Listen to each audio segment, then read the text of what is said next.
Αν οι τοίχοι της Αθήνας μπορούσαν να μιλήσουν, το κτίριο της παλιάς Βουλής στην Οδό Σταδίου δεν θα ψιθύριζε απλώς. Θα έβγαζε λόγο επικό, γεμάτο πάθος, ίντριγκες, πυρκαγιές και θριάμβους. Είμαι η Τζίνα και μαζί ανακαλύπτουμε πίσω από τη βιτρίνα και την τουριστική πλευρά τον κάθε προορισμό. Σήμερα θα εξερευνήσουμε την παλιά Βουλή στην Οδό Σταδίου, ένα κτίριο με μεγάλη ιστορία που κρύβει ακόμα μυστικά.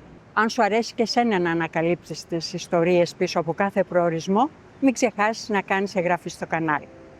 Ακόμα και αν δεν είσαι λάτρης της ιστορίας, το κτίριο από αρχιτεκτονικής άποψης είναι ένα κόσμημα.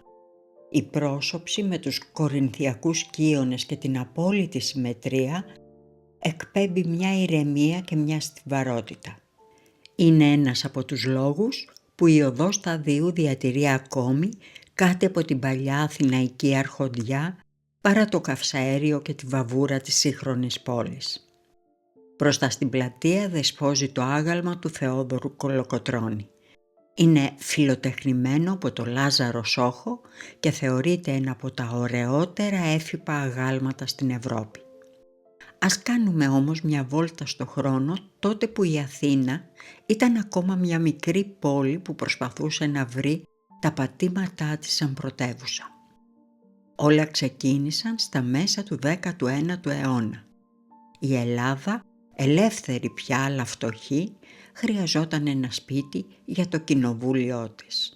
Το σημείο που επιλέχθηκε ήταν το κτήμα του Κοντόσταυλου. Εκεί χτίστηκε αρχικά μια πρόχειρη ξύλινη κατασκευή για να στεγάσει τους βουλευτές. Το 1854 όμως η τύχη είχε άλλα σχέδια. Μια μεγάλη πυρκαγιά κατέστρεψε το ξύλινο οίκημα, αφήνοντας την πολιτική ζωή της χώρας κυριολεκτικά άστεγη. Τότε αποφασίστηκε να χτιστεί κάτι μόνιμο, κάτι που να αντανακλά το κύρος του κράτους. Τα σχέδια ανέλαβε ο Γάλλος αρχιτέκτονας Φρανσουά Μπουλανζέ.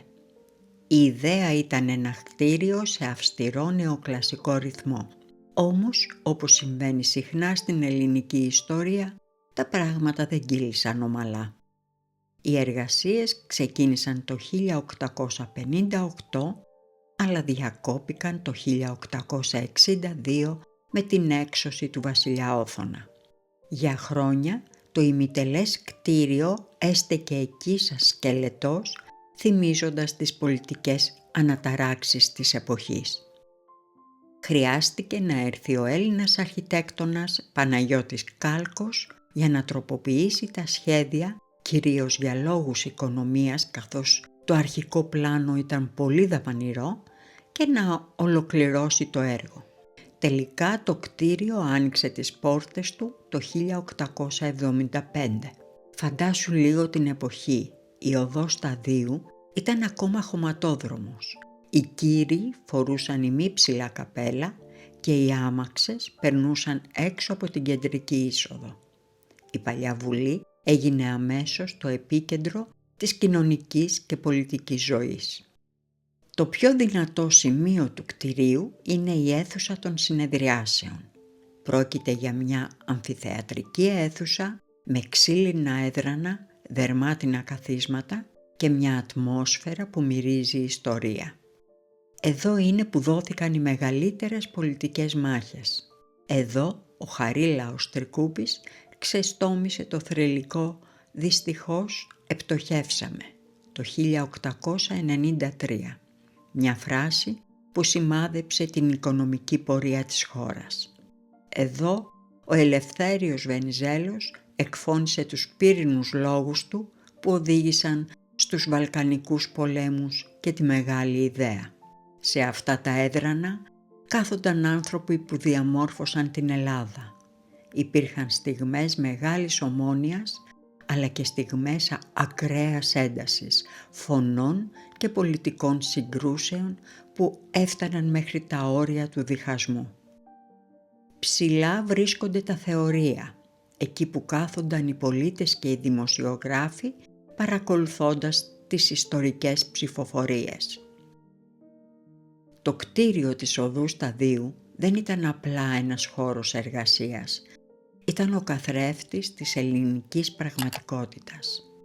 Ένα από τα πιο δραματικά γεγονότα συνέβη στα σκαλιά της εισόδου το 1905. Ο τότε πρωθυπουργός Θεόδωρος Διλιγιάννης δολοφονήθηκε από έναν χαρτοπαίκτη επειδή η κυβέρνηση είχε κλείσει τις χαρτοπαικτικές λέσχες. Το γεγονός συγκλώνησε το Πανελλήνιο και έμεινε χαραγμένο στη μνήμη του κτηρίου. Στα χρόνια της γερμανικής κατοχής, το κτίριο χρησιμοποιήθηκε για διάφορες υπηρεσίες, χάνοντας προσωρινά το δημοκρατικό του χαρακτήρα, όπως και όλη η χώρα.